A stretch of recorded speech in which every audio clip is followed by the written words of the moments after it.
Maaga nga akong gumising ngayon kasi maglalaba na nga ako. Finally, malalabahan ko na rin yung mga damit ko. Simula nga nung bagong taon, ngayon lang ulit ako makakapaglaba. Kaya nakita ko pa nga dito yung sinuot ko nung pagsalubong nga nung bagong taon.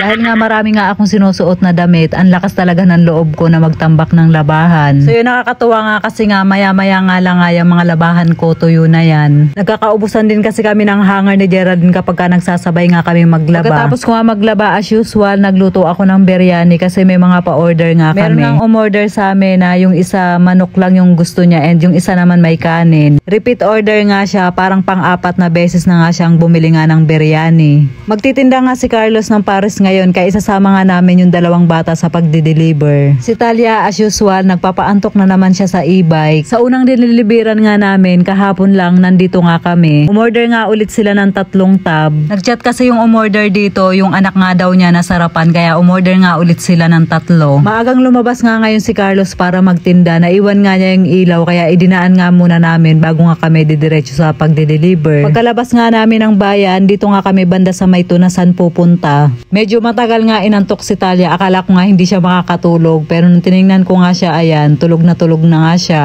Hawak-hawak pa nga niya yung 5 pisong binigay ng papa niya at saka yung laruan. Ayaw din naman niyang ibigay sa akin kaya pinabayaan ko na nga. Kinuha lang nga din ni Tanta nung nakatulog na nga siya. Sa Villa Carolina nga kami nag-deliver. Sunday nga na nagtinda kami sa Alabang, siya nga yung nagpalala mo. Nasarapan nga siya kaya napabili nga ulit siya. Then pagkatapos nga no, dito na nga kami sa may munisipyo, si kuyang taga MTMB bumili na naman nga ulit siya. Karamihan nga ng mga pa-order ngayon puro repeat. Meron nga kaming door to door dito sa may bandang Soldiers, bungad lang. Hindi na nga ini-bike ni Geraldine kasi masyadong patarik yung kalsada. Nagising nga si Talia na may hinahanap siya. Yung 5 piso nga yung tingin ko na hinahanap niya. May toyo nga siya kasi naiinis nga siya nung tinapatan ko nga siya ng camera. Pagdating naman namin dito sa Kupang, bumaba nga yung dalawa kasi bibili raw sila ng pagkain nga nila. Yung huli nga naming deliver dito sa may Pilin Best. Hindi nga pwedeng ipasok yung e-bike kaya itinambay na nga lang nga muna namin ni Geraldine at si Geraldine na nga lang ang naghahatid doon sa bumili. Pagbalik nga niya, tuwang-tuwa siya kasi binigyan siya ng tip na 120. Dahil nga nilakad nga lang nga niya papunta doon, nalayuan din nga kaya siya. Kaya yung sukli dapat, binigay na nga lang nga din sa kanya. Pauwi na nga kami, nagpabili nga ako kay Geraldine ng talong kasi nag-crave ako ng alamang. Dami ko kasing nakikita sa daan na manggang may alamang. Kaya sabi ko nga kay Geraldine, magprito nga siya ng talong. Ang sarap din kasing gumawa ng alamang ni Geraldine. Nung nakaraan pa nga gustong bumili ng talong ni Geraldine, yun nga lang sabi niya, ang mahal daw ng kilo. Kaya ang palaya na nga lang nga yung binili niya nung time na yon. So yun na guys, hanggang dito na lang po yung ating video for today. Maraming salamat po sa inyong panonood. Mag-iingat po kayo palagi. God bless and